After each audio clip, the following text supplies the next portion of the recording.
Vamos continuar nossas aulinhas de aprendizagem de máquina com um novo algoritmo para classificação que é bastante simples, então espero que essa aula seja rápida e legal. A gente vai falar sobre algoritmos probabilísticos, nós vamos nos limitar a um específico chamado Naive Bayes, que a base dele está nessa fala aqui. Então, um evento A, dado um evento B, não depende apenas da relação entre A e B, mas também da probabilidade de observar-se A independentemente de observar-se B. Nossa, mas não entendi nada disso aí. Então a gente faz o seguinte, a gente explica isso um pouquinho melhor e depois você volta nessa frase e vê o que você entendeu.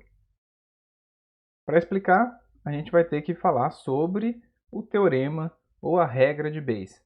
Então vamos colocar o que é A, o que é B aí num exemplo.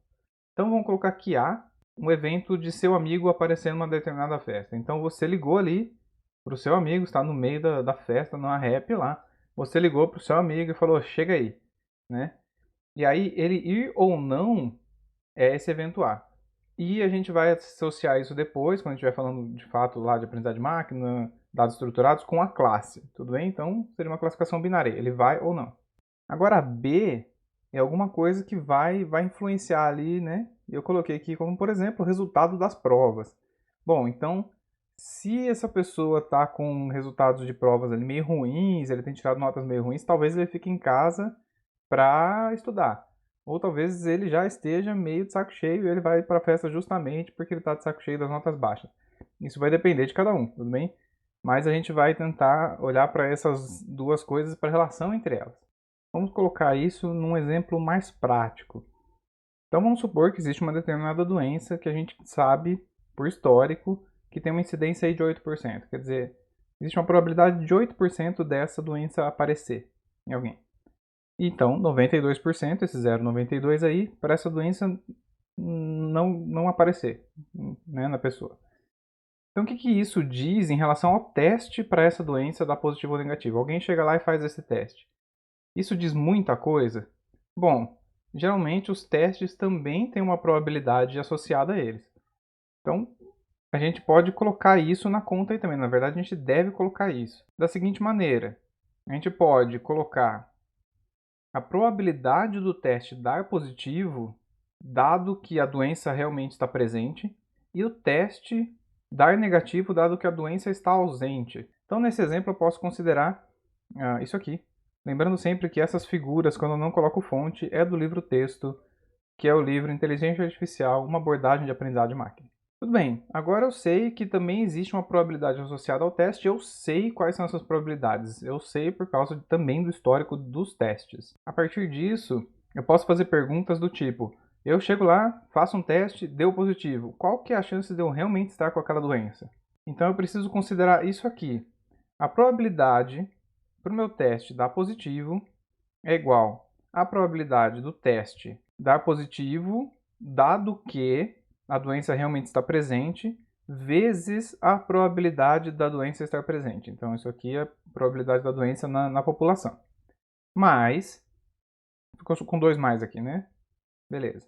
Mais a probabilidade do teste dar positivo, dado que a doença está ausente, vezes essa probabilidade, que a gente chama de probabilidade a priori, da doença estar ausente. A gente faz essa continha, né? A probabilidade da doença estar ausente é 0,92 e a probabilidade ali que a gente viu condicional do teste positivo, dado que a doença está ausente, é 0,04. A gente faz essa continha e chega aqui. A probabilidade do teste dar positivo é 0,0968. De novo, a probabilidade do teste dar positivo. Não estou colocando nenhuma condicional aqui, tudo bem? E a gente faz a mesma coisa, né? A probabilidade do teste dar negativo é essa que está aqui. Só com essas continhas que estão aqui, a gente não consegue responder ainda uma coisa.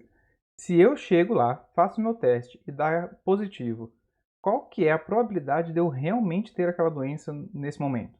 Esse desenvolvimento que a gente fez aqui não responde a esse tipo de coisa. Para responder a esse tipo de coisa, eu preciso saber então qual que é a probabilidade da doença estar presente, dado que o teste foi positivo. E a gente percebe que pelas tabelinhas que a gente tinha até agora, a gente nem tem essa condicional. A gente tem a condicional contrária aqui, ó.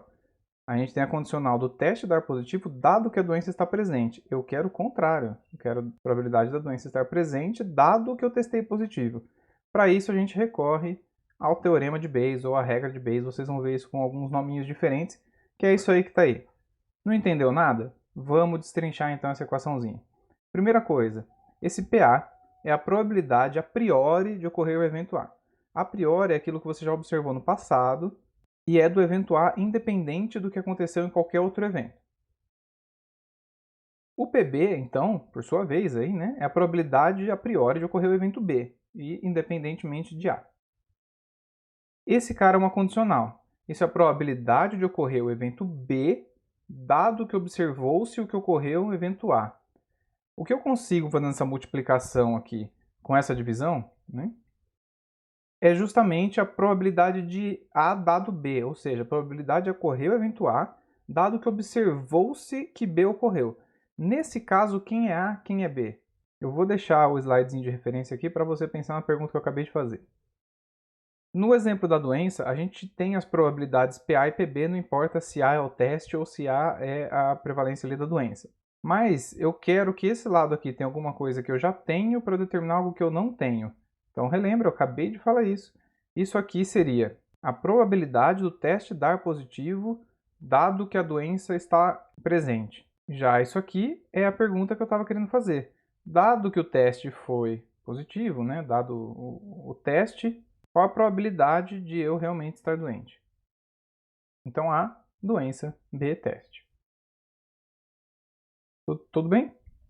Parece tranquilo, mas fácil com exemplos. Só uma coisa que é importante dizer é que o teorema de Bayes considera isso aqui, né, probabilidades na sua população. Em aprendizagem de máquina a gente não tem população, né? A gente tem amostra. Então aqueles nossos exemplos são amostras, são observações ali amostradas da população. Então o que a gente faz? A gente estima isso aqui no conjunto de treinamento. O processo de treinamento de um algoritmo baseado no teorema de Bayes, e eu vou explicar um deles já já, eu preciso primeiro calcular essas probabilidades estimadas na amostragem, certo? Então qual que é a probabilidade a priori de A?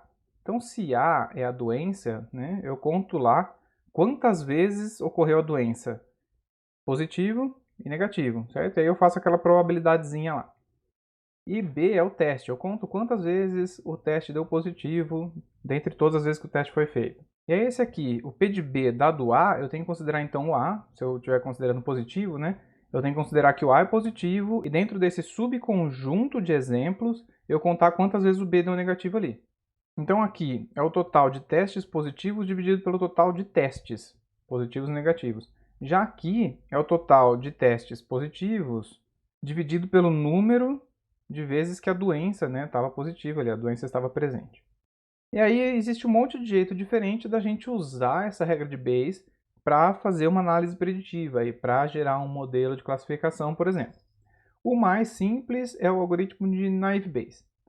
Naive, ou tem gente que fala naive, né? Mas o mais correto é naive porque isso vem do francês. Significa inocente. Então a gente tem aí um algoritmo que é o Bayes inocente. Por que ele é inocente? Porque ele considera a independência entre todos os atributos. Ele vai dizer que o valor de um atributo não tem ligação nenhuma com o valor de outro atributo. Além de um atributo ser independente do outro, o algoritmo que a gente vai falar, que é o Naive Bayes, ele também considera independência em relação à classe. Ou seja, aqui não tem mais aquela coisa que a gente fala assim, olha, se a classe é A, então o primeiro atributo ele tem uma chance grande de ter um valor alto, né? E aí vai ter uma chance grande de ser o valor baixo se a classe for a outra, a classe for B. Aqui a gente não está considerando isso, nem entre atributos e nem entre atributo classe. E aí a gente cai nisso aqui. Caramba, poderia ter colocado o meme da Nazaré de novo aqui, porque agora que eu não entendi foi nada, tá? Só uma coisa, isso aqui é para dizer que não é igual, mas ali é estimada, tá? A partir, de novo, das amostras. O que a gente quer responder é isso aqui. Qual que é a probabilidade dos dados X, dados exemplos, tudo bem? Então, qual que é a probabilidade desses dados observados corresponderem à iésima classe do meu problema? Então, yi é a iésima classe do meu problema. Vamos pensar naquele bom e velho exemplo de classificação de gênero musical que eu sempre falo. pode ser que o YI seja pop. Então aí eu estou perguntando qual que é a probabilidade dessa música ser pop. Essa música é dada por X. E aí são características da música, certo? Tem alguma coisa de timbre, alguma coisa de ritmo, alguma coisa... Enfim, são características da música. Para responder isso, eu faço o seguinte. Eu vejo a probabilidade a priori de YI. Ou seja, eu conto quantas vezes aconteceu no meu conjunto de dados música pop. E eu divido isso pelo número total de músicas que eu tenho no meu conjunto de treinamento. Então, esse cara aqui é a probabilidade a priori dessa iésima classe no meu conjunto de dados de treinamento. Essa última parcial é a condicional ali invertida, tá? Se eu tirasse esse produtório daqui, isso aqui ficaria P de x, né, negrito, dado YI. Ou seja, é a probabilidade de ocorrer aqueles valores de atributo dado que essa classe aconteceu. Dentro do produtório eu tenho XJ, porque eu estou olhando para cada um dos atributos. Então eu olho para o atributo 1, algum atributo falando do timbre. Vejo qual é a probabilidade daquele valor acontecer dado que é pop. Eu olho para o atributo 2, algum atributo relacionado aos instrumentos utilizados. Ah, tem guitarra, né? Então eu vejo a probabilidade de ter guitarra dado que é pop. E assim por diante. Tudo bem? Então, para cada exemplo, esse vetor de x aqui vai ser diferente. Esse é o ponto. E aí eu multiplico todas essas probabilidades aqui. Né? Então, isso aqui é um produtório. Para cada m é o número de atributos, então para cada atributo eu vejo essa probabilidade condicional aqui dada a classe para a qual eu estou olhando. E daí, né? O que eu faço com isso? Bom, o que eu faço com isso é o seguinte. Eu já tenho essas probabilidades aqui calculadas. Tudo bem? Eu tenho essa probabilidade, eu tenho essas probabilidades e eu quero saber isso aqui. Isso aqui é o seguinte, quando chega um novo exemplo, eu percorro todas as possíveis classes tirando essa probabilidade aqui. Então eu calculo essa probabilidade para pop, calculo para rock, calculo para blues, calculo para música clássica, calculo e assim vai. Tudo bem? Aquela que der maior, eu falo, olha só, eu tô achando que é esse daqui. Se a maior probabilidade for para rock, eu falo, essa música aqui provavelmente é rock. O legal disso é que eu tenho um score bem nítido aí, né? Bem claro, é uma probabilidade. Esse é um score que ajuda bastante ao usuário entender a sua decisão ali. Tudo bem? Eu posso falar, ó, isso aqui eu tenho aqui 40% para rock e 30% para blues, o resto é pequeno. Ah, então é um rock blues ali, tem aquelas coisas que são meio intermediárias. Isso é bem legal do Naive Bayes. Uma coisa importante de se notar aqui é que aquele termo que vinha aqui embaixo no denominador sumiu. Porque o que ele era? Ele era uma probabilidade a priori do x. O que acontece é que ele vai ser igualzinho independente do y, certo? Então, geralmente nem se faz essa divisão, porque a relação de ordem entre as classes não vai mudar. A mais provável com a divisão é a mais provável sem a divisão e assim por diante. A única coisa é que para fazer esse score que eu estou falando que é de fato uma probabilidade, eu vou precisar ter essa divisão aí, ou normalizar depois. Uma coisa importante é que a gente pode transformar isso em soma, que é melhor computacionalmente falando, se a gente aplicar logs. Tá? Então a gente armazena alguns logs de probabilidade aí. Isso aqui vai acabar mexendo um pouquinho com a coisa da probabilidade, de aquela soma de todos os valores C1 e etc. Mas tudo bem, é só a gente normalizar depois se a gente quiser dar um score cuja soma seja 1 e assim por diante. E esse é o momento que eu saio da tela para vocês olharem aí uma tabela e usarem isso para fazer um exercício. Calculem todas as probabilidades aí. Normalmente é aquela coisa, eu faria na lousa, né? Mas não, façam aí na mão e calculem as probabilidades a priori para cada valor de cada atributo. Então aqui no Outlook eu vou calcular a probabilidade a priori do rain, para a temperatura do hot, do mild, do cool e assim por diante, tá? No Outlook aqui, só para dar um exemplo, né? Como que eu faço para calcular se está chuvoso, né? A probabilidade de estar chuvoso, a priori. Eu conto quantas vezes está chuvoso. Então aqui 1, 2, 3, 4, 5 vezes. De quantos exemplos? Só para ficar fácil, né? 1, 2, 3, 4, 5, 6, 7, 8, 9, 10, 11, 12, 13. 14. Então a minha probabilidade é de 5 sobre 14. a priori. E a minha probabilidade a posteriori aí, né, da minha probabilidade condicional de estar chovendo, dado que eu observei lá que eu não fui jogar. Esse aqui é aquele exemplo do jogar tênis ou jogar golfe. Então eu conto quantas vezes tem rain dentre os no aqui, tá? Então, uma vez, duas vezes, três vezes. Esse aqui eu não conto, porque deu yes, tá? Então, três vezes. Três vezes, esse aqui eu também não conto. Três vezes de quanto? Aí eu tenho que contar quantas vezes deu no aqui no meu atributo alvo. Então, uma, duas, três, quatro, cinco. Então, a minha probabilidade é de 3 sobre 5 de estar chovendo, dado que eu observei o no. Aí a pergunta agora é o seguinte: dado que o meu novo exemplo é o outlook é rainy, a temperatura é cool, a umidade é high e o vento é true. E aí, saio para jogar ou não saio para jogar? Essa que é a pergunta. Bom, uma coisa que a pessoa mais atenta e que não colocou o vídeo para rodar em 2.5 vezes de velocidade aí já percebeu é que até agora eu estou falando como se todos os atributos fossem categóricos, né? Eu conto, né? Eu sou, eu pego isso aqui, pego aquilo lá, etc. Se eu tiver atributos numéricos, especificamente atributos contínuos, como é que eu faço? O comum é você assumir uma distribuição e geralmente é normal. Então você vai ver implementações de Naive Bayes com várias distribuições dos dados diferentes, aí Gaussian Naive Bayes, Bernoulli Naive Bayes, Uniform Naive Bayes e assim por diante. Existe o problema de assumir essa distribuição e essa é uma desvantagem do Naive Bayes, tá? Mas também a gente pode transformar os nossos dados. Então, no pré-processamento, a gente pode fazer alguma transformação que deixe os meus dados aproximadamente uma normal. A gente causa uma certa distorçãozinha, mas para cálculo da probabilidade é ok e geralmente funciona bem. Tá? Outra possibilidade é discretizar os atributos, e aí a gente volta para o Naive Bayes categórico padrão. Eu vou deixar uma recomendação aqui que talvez não faça tanto sentido ainda, que é o seguinte: se você tiver todos os atributos numéricos ali discretos, né, por exemplo, você tem contagens, use um cara chamado Naive Bayes multinomial. Eu estou dizendo que não faz tanto sentido agora porque, nossa, tudo é contagem, né? Difícil, eu acho, pensar num conjunto de dados que faça isso.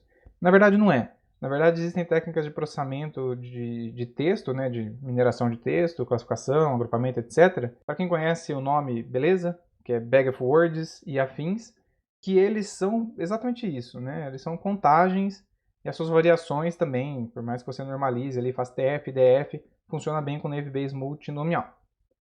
Se você não entendeu o que eu estou falando, espera aí que um dia você vai saber do que eu estou falando. Para encerrar, eu vou falar de vantagens e desvantagens desse cara aí. Tá? Vantagem, ele é muito eficiente. Tanto o treinamento quanto o teste. O treinamento é só você fazer aqueles cálculos de probabilidade. Se for categórico, é só fazer essas continhas que eu disse aí. Em uma passada no dataset, se você usar a estrutura de dados correta, você faz uma passadinha só ali, ó, e já está tudo calculado. Se for categórico, tal, você vai ter que estimar, por exemplo, média e desvio padrão, se você assumir ali uma distribuição normal. Tudo bem? Também uma passada no dataset está tudo resolvido. Ele pode ir muito bem em determinados domínios. Eu já vi várias aplicações em que o Naive Bayes ganha de algoritmos bastante complexos aí. Geralmente com atributos discretos. Veja que eu não falei categóricos, eu disse discretos. Pode ser numérico ou categórico. O Naive Bayes é bem robusto à presença de ruídos e atributos que são irrelevantes. Por quê? Porque esses caras vão contribuir pouco ali no meu cálculo de probabilidade. Então um ruído, dois ruídos, um dataset relativamente grande, ele não vai somar quase nada, ele vai diminuir em muitas casas depois da vírgula a minha probabilidade. E atributos irrelevantes, ele vai ficar irrelevante, significa que ele não está contribuindo com nada na classificação. O que vai acontecer é que sempre a probabilidade dele vai ficar perto de meio ou de 1 dividido pelo número de valores que tem aquele atributo, né, alguma coisa assim, também não vai fazer muita diferença no meu cálculo. Isso aqui é relativamente interpretável. O slide já hoje tem até um quadrinho sobre isso. Mas por que é relativamente interpretável? Qualquer pessoa que pegar o seu modelo e ver a classificação e etc., não vai conseguir entender de jeito nenhum aquilo. Mas é aquela interpretabilidade que se você precisar levar para a justiça porque o seu modelo foi injusto ou alguma coisa assim, ou eu quero saber o porquê que meu modelo fez isso, tudo bem. Você vai precisar de alguém que entende de estatística para explicar, para pegar aquelas tabelinhas que vocês calcularam, por exemplo, naquele exercício que eu deixei, e mostrar a probabilidade disso, dado aquilo, é tal coisa, tal coisa, tal coisa, e você consegue entender por que, onde está, o que fez aumentar a minha probabilidade para aquela decisão que eu tomei. Desvantagens. Ele não lida com as interdependências, né, entre os atributos, atributo e classe, e elas existem, tá? É muito comum eu observar alguma coisa com valor alto porque a outra está valor baixo e vice-versa, tá? Ou as duas altas e etc. Tem uma correlação bastante alta aí, né? Também é comum não ir tão bem quanto outros métodos, especialmente quando eu tenho valores que são numéricos, contínuos, em distribuições diferentes. Ou seja, cada atributo é uma distribuição diferente, alguma coisa assim. Aí ele sofre um pouco porque o cálculo da probabilidade não é muito bem feito. Existem diversas tentativas de melhorar o Naive Bayes, muitas delas bem-sucedidas em alguns casos. Algumas que são famosas são algoritmos aí probabilísticos, baseados em Bayes e tal, que tentam, primeiro, modelar dependências. Então, um algoritmo que é muito comum, muito famoso, são as redes Bayesianas. Essas redes Bayesianas você define qual que é a dependência entre as classes, tudo bem? Antes de calcular. E aí o seu cálculo de probabilidade, você começa a colocar algumas probabilidades condicionais entre os atributos, por exemplo.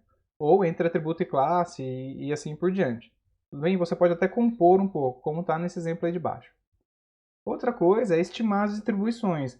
Eu falei que existe o problema ali de eu assumir uma distribuição e não ser exatamente aquilo no meu conjunto de dados, ou cada atributo ter a sua distribuição. Existem algoritmos que servem justamente para estimar qual é a distribuição, e aí eu conseguir calcular um pouco melhor as minhas probabilidades, em vários casos, e quando isso acontece, melhora bastante o naive Bayes. Ele é menos naive aí. Ele continua naive em relação às dependências, tá? Se eu não usar esse aqui, usar só o de baixo, ele vai continuar naive em relação às dependências, mas ele é um pouco menos naive por não assumir a priori uma distribuição dos dados.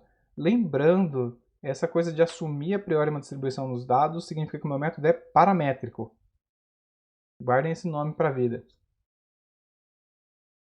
E é isso.